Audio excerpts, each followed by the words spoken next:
Bad news, people. YouTube analytics have come back recently, and my highly skilled and dedicated marketing team has discovered that around 50% of viewers are clicking off in the first 10 seconds of my videos. To fix this issue and drive up viewer retention, I've reached out to very talented people with their ears to the pulse of current YouTube culture, and they've advised me to be more relatable. According to them, I need to, and I quote, get down to eye level with my viewers and let them know I'm just like them.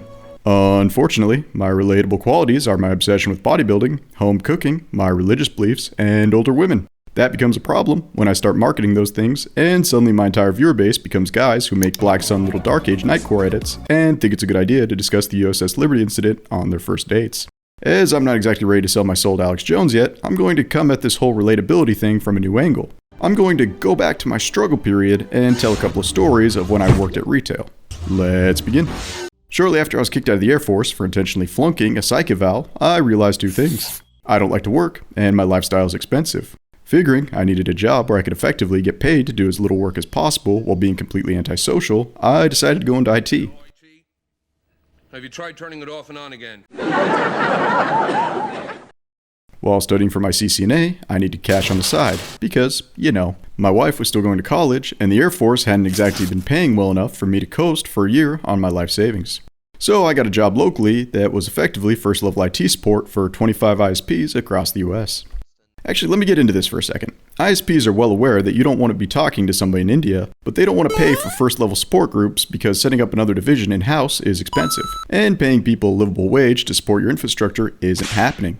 Instead, these ISPs pool resources and hire out all their work to contractor groups stateside. These places have insanely high turnover rates, poor management, and overall terrible working conditions. I'm not kidding when I say my boss frequently just showed up to work in a fursuit and played Diablo 2 in a corner for an entire shift because she'd gotten in day one and was just collecting a paycheck. I did not last long at that job. Burnout aside, I have terrible customer-facing skills. I'm so bad at dealing with people over the phone that after a 20-minute phone call where I'm pretty sure a woman was unplugging her microwave instead of her router when I was asking her to, I finally snapped and said, "Ma'am, is your husband or maybe a son available for me to speak to?"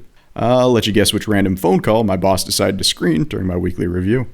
After being promoted to customer, I quickly jumped ship to Best Buy's Geek Squad because those dudes will hire anybody who can wear their uniform without having visible track marks. Fun fact about Best Buy, any given store is just a bunch of smaller stores standing on each other's shoulders in a trench coat. Best Buy, Geek Squad, and the loading department are somehow all separate entities. Want to know how I know that? Because I got hired right as Obamacare was beginning to take effect, and despite working 60 hours a week, I wasn't getting full-time benefits or overtime. Why? Because my paycheck was listing me as working for 3 organizations at 20 hours a week each. It sucked, but when rent's due in 2 weeks and you're the sole provider, you do what you can to survive. Depressing topics out of the way, let's focus on some of the stranger experiences I had while working at Geek Squad.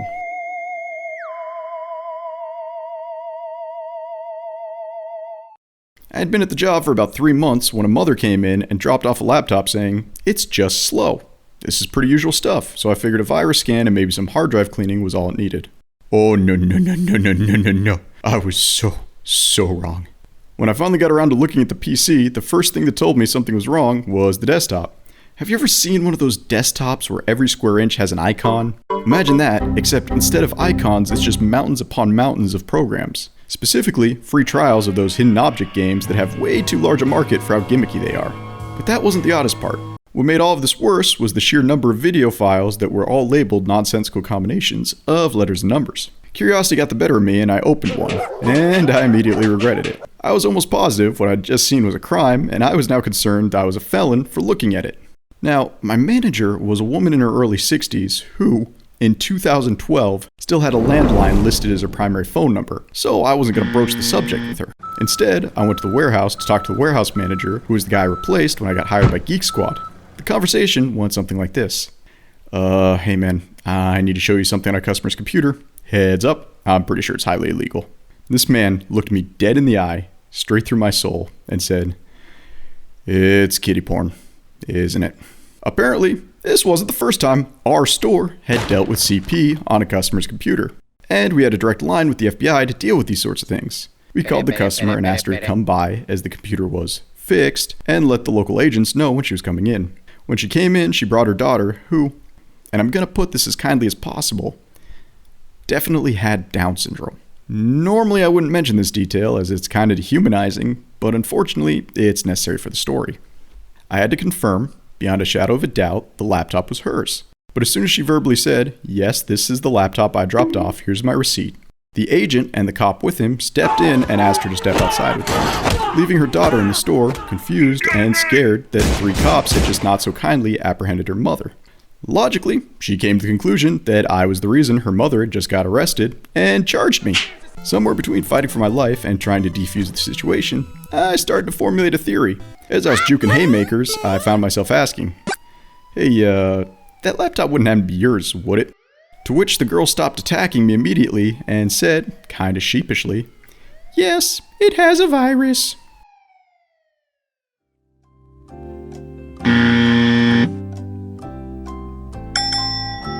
Damn it! I ran outside to talk to the cops and explain the situation. The poor mother had no idea what the daughter was getting into because, how was I supposed to know that my daughter was downloading CP? Long story short, the computer had to be confiscated by the cops, and I apologized to the mother for the misunderstanding. Then, my geriatric boss wrote me up for, and I quote, using company time and internet to look at adult content during working hours. Like I said, landline phone. Alright, moving on. Before I get into the second story, I'm going to let you in on a little secret. Nobody cares what's on your PC. We see so much weird stuff pop up from restored browser tabs and folders titled homework that we're just dead to it. Well, except for that one coworker I had who would always put computers from attractive women to the front of his queue so he could see if they'd stored any personal photos. That dude was weird, and I still don't feel bad that we fired him. I tell you all this so you'll understand what I mean when I say that even with all the furry pool float pics I'd seen, nothing could have prepared me for this next story.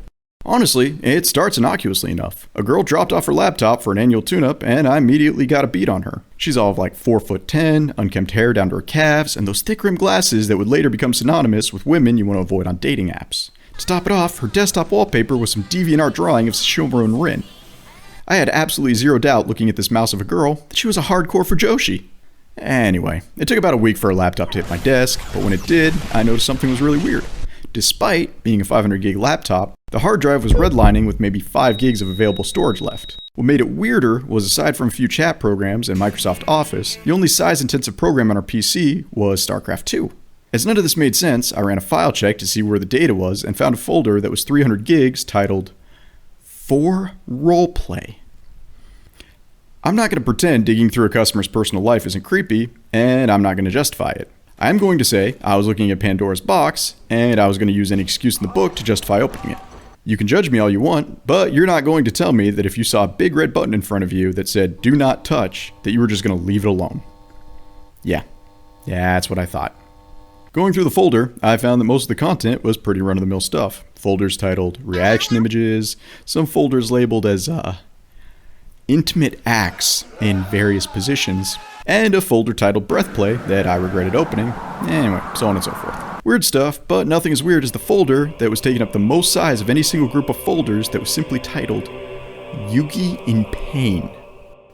Yeah, come on, you know I opened that up immediately. This girl, as far as I could tell, had gone through the entire series of YuGiOh and frame by frame grabbed every single still of the show where Yugi expressed any form of discomfort. Subfolders titled Facial Close-Ups, Battle City, another folder titled simply Reaction Images. Like, the list just went on. Like, don't get me wrong, it was all pretty PG stuff, but just the fact that she must have spent dozens, if not hundreds of hours combing through the show to build a compendium of every moment a 16-year-old boy was suffering just kind of weirded me out. Like, come on. I get this isn't on the same level of social deviancy as, say, a furry being left alone with a perfectly good pizza, but it's weird. I've seen some weird things in my life, but this one got to me on a fundamental level that old LimeWire shock videos never did. I can't quite put it into words, but imagine if you looked into somebody's soul from their computer monitor and all you saw was 100 Linkin Park AMVs done to future Trunks watching Gohan die. That's the level of unhinged commitment I was working with here. When she finally came back to pick up her computer, I had to have a coworker check her out for me because I was afraid to look her in the eye. After that, I'd like to say I learned my lesson, but the very next week I wound up looking through a tattoo artist's portfolio and seeing more pierced cocks than when we hosted a javelin throwing competition next to a free-range chicken farm. Not as weird or as unsettling, but I'm pretty sure at least 2 of those dudes probably need to see a doctor.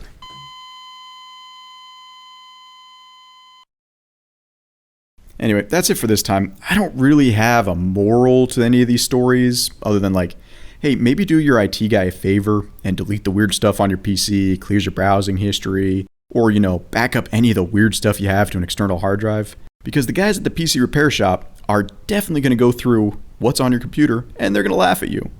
Hell, they may even make a YouTube video about how weird you are.